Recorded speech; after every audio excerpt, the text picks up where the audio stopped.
Hi, this is John Hanratty with Hanratty on Karate.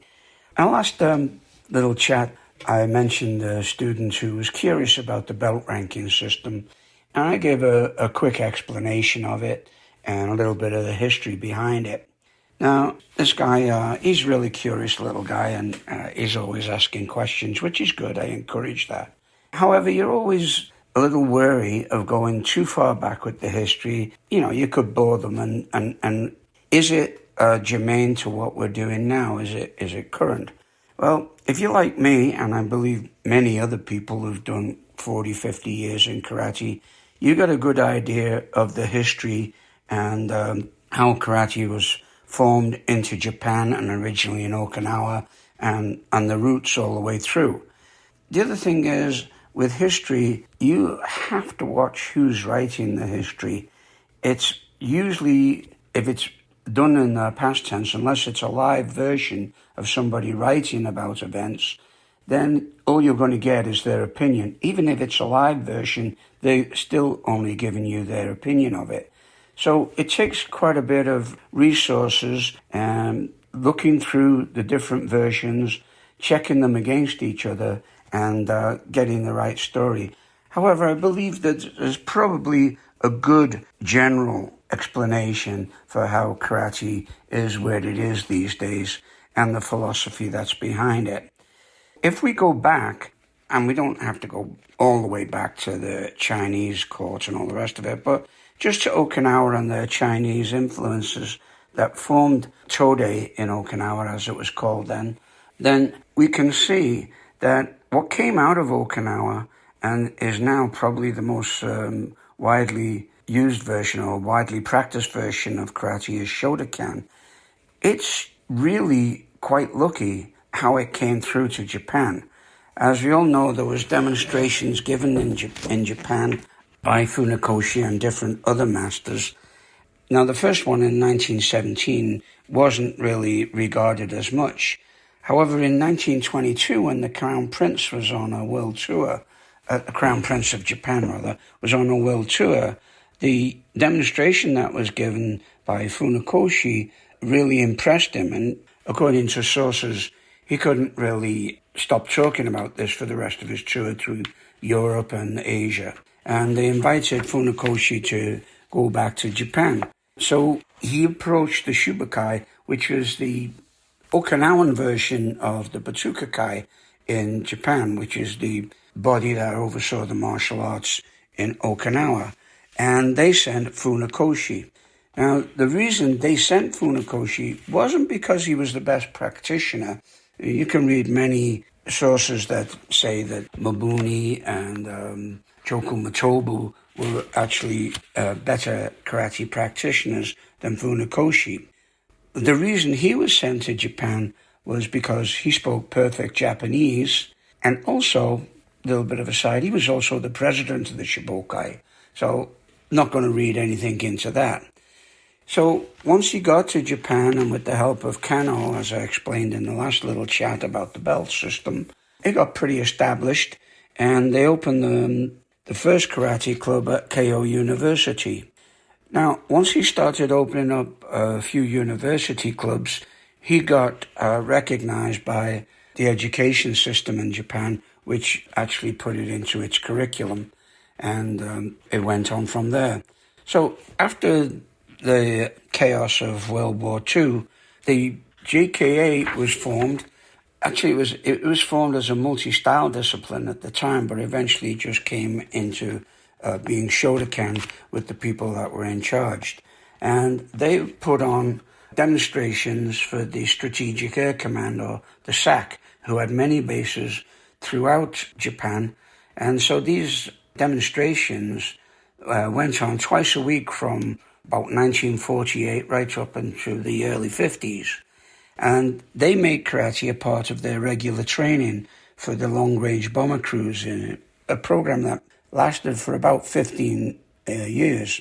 Now, many years ago, I did an interview with Nishiyama Sensei for Terry O'Neill's Fighting Arts, and Nishiyama was very forthcoming about these demonstrations that he was very involved in, and also he was very involved in the formation of the JKA Instructors School, and he set the curriculum for that. He just lived karate every day. As we go on, we can see how it was introduced into the States by the returning forces members that came back, and they were few. You had like the likes of Don Draeger, Dan Ivan, and just a whole load of these guys who were extremely impressed with Oriental martial arts. Not the exact martial arts that we practice these days. In fact, very different, because the commercial aspect was just not there. And by this time, karate had changed its name from Tode or Karate-te or Karate. Kara meaning China originally, but the kanji was changed to mean empty. Te meaning hand, of course. So Karate means empty hand. And Funakoshi applied the suffix do. So you had Karate Do, which means a way. So it was a way of running your life according to the philosophy encompassed in karate. The way of the empty hand. So it became more of an art. It was accepted in Japan's formal martial arts, and now it might not make sense right away for Westerners or Americans, but the simple change of the name from karate to karate do means it had become a pure Japanese martial art.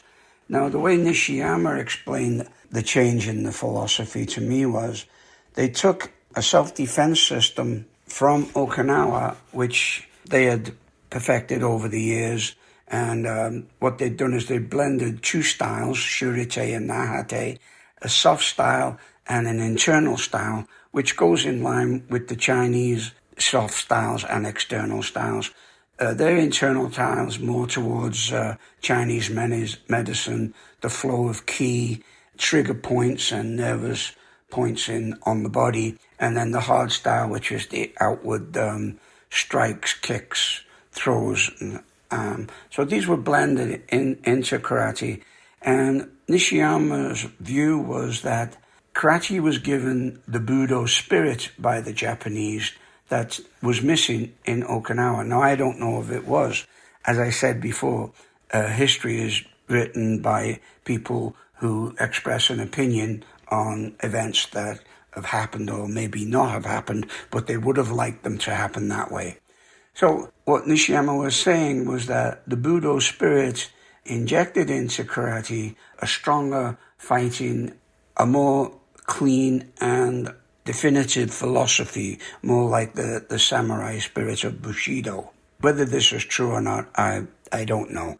In some instances, it's a little obvious. Some people these days say they are practicing the true Budo karate, and we practice Hikinazatsu, kill with one blow, which is not very practical, and quite frankly, I have no time for that. Killing with one blow, there wouldn't be too many people left training, for sure. You can feel what you like about how you train, whether you train realistically or whether you don't. That's entirely up to you, or whether you just do it as a form of recreation or a form of art. There's nothing wrong with. I love the aesthetics of great kata and great kumite, but it's up to you how you practice, and whatever you get from it, if it makes you feel good, then that's your bag. However, this was just an opinion by Nishiyama, that the Japanese injected the Budo spirit into karate and made it what it was. So, a little bit more history, and if you're like me, you probably do tons of research, and I've got hundreds of books. Really, they're all pretty much the same as regards the basic history. Dates are changed here and there, and how deep it goes and how far back you want to go is entirely up to you. The further back you go, the less the karate looks like it does today, of course. And the other thing you're going to get with Westerners doing karate is not so much the philosophical and aesthetic side of it. More, they want to know why you do what you do. I know I do a lot. I want to know why I do what I do. Going to a clinic by some great Japanese instructors is fantastic, but to have him just move my hand say 5 millimeters in Shuto, and that's the extent of the clinic. I'm sorry, I don't. I'm not interested in how, I want to know why. Well, of course I'm interested in how, because how you move your body and how you do what you do and how the techniques are performed is always the basis. But it goes right back to why. We can't just have form, we have to have function. Form always follows function. The history is great, and you can go back as far as you like. If you're looking for a good school, look for a school that's got a good history, that can trace its lineage back probably through Japanese heritage, or somebody who's connected, or Okinawan heritage.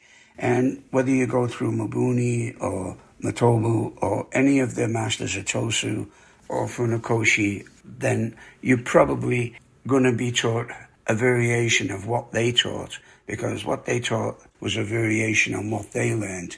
It always is.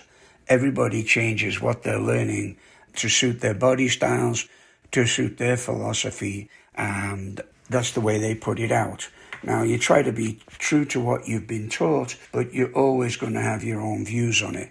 Just like when you're writing history, it's going to be your opinion or your view on events that happened or didn't happen, and how you put them across. You're going to be using your words, which are obviously going to be interpreted by the reader or whoever you're talking to in their own way. They're going to pick up on what you're saying, but the inflection that you put, the way that you say it, and the words that you use, all going to mean different things to different people.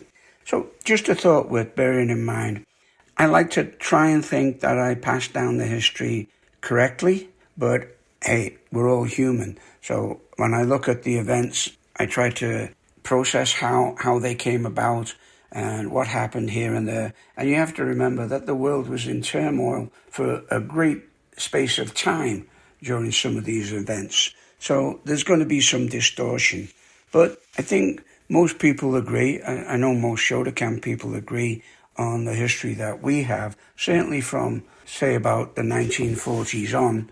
Before that, it gets a little bit vague. We do have some dates, and if you're looking for some ratification of dates and history and stuff like that, pick up any of Pat McCarthy's publications, or have a look at his Facebook page or whatever. He's very knowledgeable on this, and he checks everything that he writes. So, you can be pretty sure that he's going to tell you, if he says it happened on this date, then it probably did. Now, the events that happened on that date may be open to interpretation, but usually his dates are spot on. Anyway, just a thought, if you're getting a curious student like I have, and I encourage curiosity, have a little research. If you don't know the answer off the top of your head, do a little research. You're going to find stuff that probably you didn't know about, or you're going to look at it in a different light, which is always good. Anyway, have a great day.